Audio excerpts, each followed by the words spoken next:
Tous les ans, Marie et Joseph montaient au temple de Jérusalem pour la fête de la Pâque.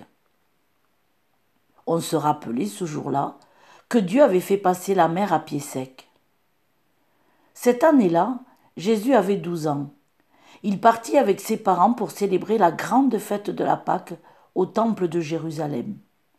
C'était un long voyage à faire à pied. On partait en famille, on partait avec les voisins. C'était une joyeuse caravane qui allait vers le temple, vers Jérusalem. À Jérusalem, cette fête durait toute une semaine. La fête de la Pâque terminée, Marie, Joseph, tous leurs amis et leurs parents repartirent donc pour Nazareth. Marie et Joseph marchèrent toute une journée. Ils pensaient que Jésus était avec ses amis. Et le soir venu, au moment de la halte, ils le cherchèrent partout. Personne n'avait vu Jésus.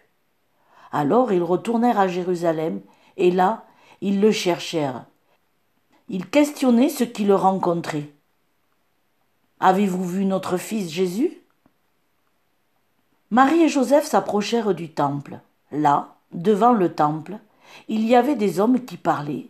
On les appelait des docteurs de la loi.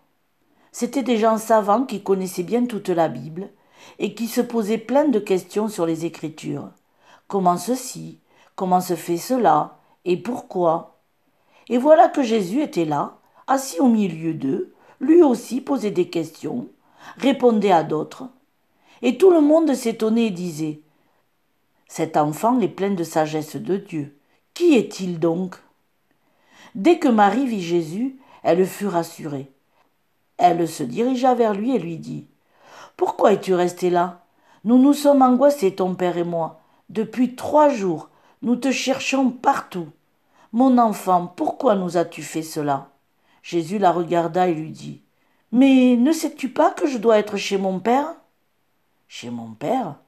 Marie fut très étonnée de cette réponse. Et Jésus rentra avec eux à Nazareth. Et on dit que Jésus leur était soumis. Il grandissait en sagesse de Dieu et en taille, sous le regard de Dieu et des habitants de Nazareth, éduqué par Marie et Joseph. Il avait toute la faveur de Dieu.